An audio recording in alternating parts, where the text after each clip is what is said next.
Okay, do you have a pointer? Oh, you might get on the table. Okay, so No, we have. I can see. Okay, so we have. We're just gonna go from the top down. We have the nostrils here.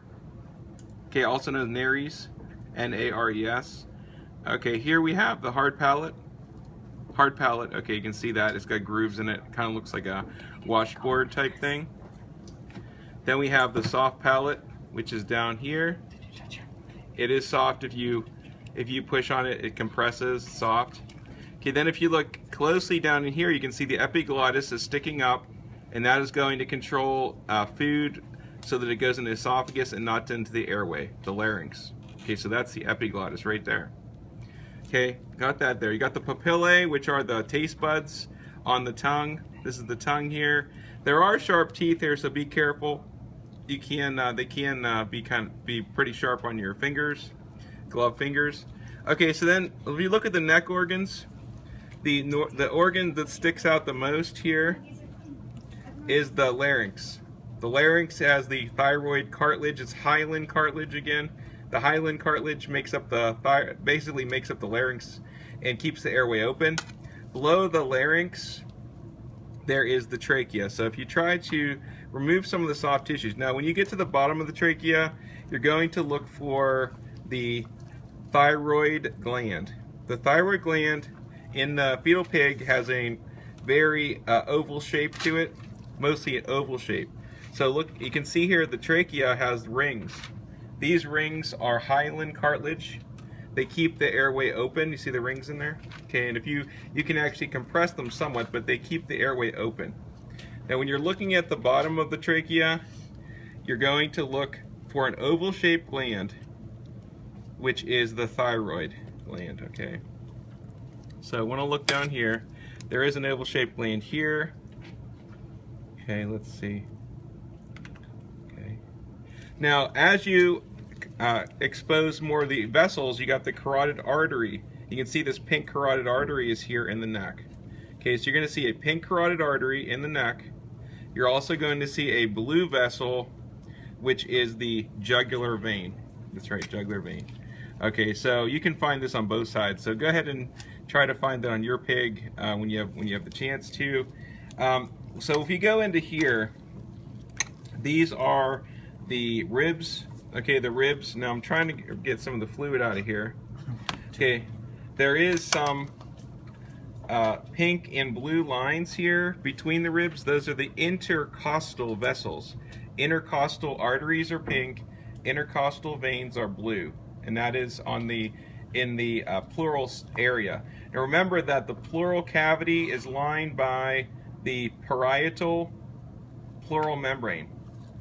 The lung, which is right here, is lined by the visceral pleural membrane. See the shiny covering on the lung? Now this is the right lung on this side, okay? There's an extra lobe underneath. This is 4 lobes for the right lung. There it is. Okay, so now if you look at the pericardial area, you got the pericardial sac here. The pericardial sac is lined by the parietal pericardial membrane. The heart itself is lined by the visceral pericardial membrane. The heart has the apex, the pointy part at the bottom. It has the coronary vessel, which goes along here. That's coronary artery, coronary vessel here. There's also the auricles. You can see how nice the auricles separate. That's the right auricle and the left auricle. Remember, the auricles are the roof of the atria. Okay, so that's the heart. Now, if you look at the left side of the pig, this is the left lung here. Again, you can see the vessels of the pleural cavity, the intercostal vessels, arteries and veins. The coating on the lung itself on the left side is the visceral pleural membrane. The coating on the wall of the pleural cavity is the parietal pleural membrane. Okay, so you see that there. Now, if you look at the diaphragm, you can see it separates the thoracic from the peritoneal cavity. The diaphragm is a skeletal muscle sheet that separates the two. Now, the bottom underside of the diaphragm and the walls of the peritoneal cavity have a shiny coating, which is the parietal peritoneal membrane. Now the coating on the intestines, these are small intestines here. It looks kind of, they're smaller. They have kind of a noodle-like look to them. These are coated by the visceral peritoneal membrane. Okay, they are attached to the walls of the body by the mesentery, and the mesentery has pink lines in it, which are the mesenteric arteries. Okay, there are mesenteric veins also, but the pink lines are most easily seen, the pink lines. Those are mesenteric arteries. Okay, so if we move this over, we can see the large intestine here. Kind of has like an earthworm appearance to it. And below that, we can see the cecum, which is a blind pouch. The cecum is going to be where the small intestine attaches to the large intestine. So the cecum is here, blind pouch. And if you find small intestine that attaches to it, the area of small intestine attaching to it, the small intestine that attaches to the cecum is got to be the ileum. I-L-E-U-M. Ileum. That's the small intestine attaching to the cecum. Okay, so now let's look at the other organs in the peritoneal cavity. The liver is here, it's brown. Okay, you can see it's kind of softened on this pig. If you look at the underside of the liver, you can find the gallbladder. Okay, gallbladder, in here you see the little pocket there? See the little green pocket? That's the gallbladder right in here. Now attached to the liver is this vein. This is the umbilical vein. The umbilical vein comes from the umbilical cord. See it there? Okay, the cord, umbilical cord, and goes to the liver to get nutrients to the fetal pig. Okay, that's the umbilical vein. Now if you look over here, you can see that there's the stomach. It looks kind of like a large bag. And the end of the stomach contains the pyloric valve or pyloric sphincter. Pyloric valve or pyloric sphincter is here. If you pinch this, there's a solid muscle there, smooth muscle. That's the pyloric sphincter or pyloric valve. Now, this attaching to the pyloric valve or sphincter is the duodenum. That's small intestine right there. That has to be duodenum attaching because that's the next part that comes from the stomach. The duodenum right there. See it, everybody? Okay, so that's the stomach. Now, when you see the stomach, you can also find the spleen. The spleen is a leech-like soft tissue that's on the left side. See the spleen here? Has a leech-like appearance to it, or pea pod appearance. Now, if you look underneath the spleen and stomach, you can find the pancreas. The pancreas is kind of hard to see on some of the pigs. It has a caterpillar, kind of caterpillar look to it. It's kind of this irregular tissue in here. It has kind of looks like a caterpillar type thing. That is the pancreas. It is considered retroperitoneal. It is behind the membrane of the peritoneal cavity. On this side of the pig, you can see if you move some of the membrane, because the membrane covers, it is the left kidney.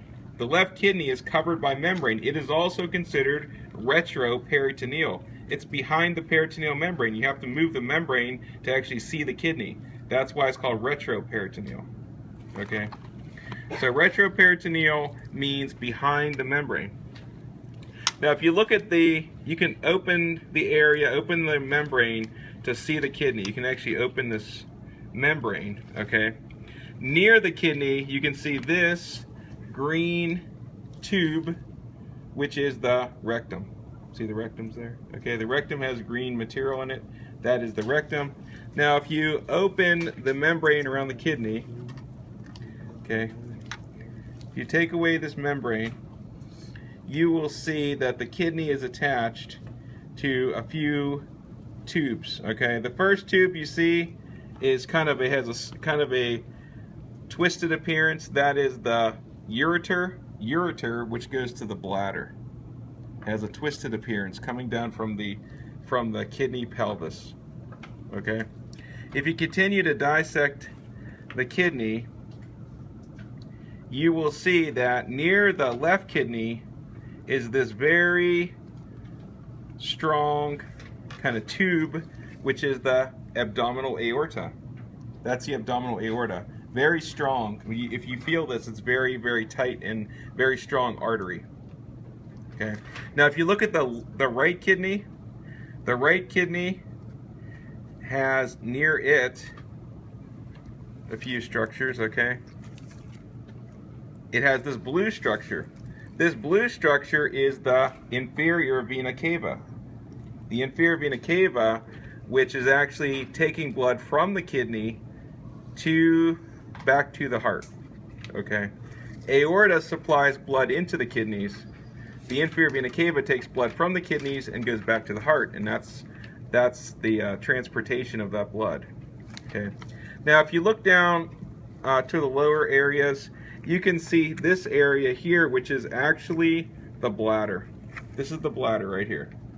Okay, the bladder. On either side of the bladder are two arteries. These are the umbilical arteries. The umbilical arteries are on either side of the bladder. There's one over here, there's one over here. So there's two arteries, one on each side of the bladder. Those are the umbilical arteries. Okay. And basically, when you look at the male pig, this is the male pig, you can also find the reproductive organs. The end of this is, this area is called the epididymis. The epididymis is kind of like almost like cotton. You can feel it's very soft. That's the epididymis. Okay. There's a very distinct oval-shaped structure here, which is the testis. Okay. And there's also a little bump between the two. It's a little bump between the two. This thing here, it's a little bump, and that's called the gubernaculum. Gubernaculum. Okay. This actually helps the testes to descend for the male. So you got the epididymis, the gubernaculum, and the testis. Now down here, when you have all the attachments to the reproductive structures, this is called the spermatic cord. Inside the spermatic cord is the ductus or vas deferens, which connects to the epididymis. Okay. So if you take the epididymis and you separate the vas deferens, and this is where for humans you would have vasectomy. The vas deferens is here. It goes to the epididymis. The sperm is matured and stored in the epididymis and goes into the vas deferens to be released. Okay, to the urethra. Now also in the spermatic cord is the testicular artery, vein, and nerve, the vas deferens, and some lymphatic structures. This is called the spermatic cord. It has all those structures within it, right here. Okay, so that's the male structures. Now there's also, if you look, you can find a second testis. Okay, second testis, that is within the scrotum. This is the skin of the scrotum in this area here. The skin of the scrotum, which would cover the testes. There's no external structure within on the male pig. There's no external structure. The female has the external structure. Okay.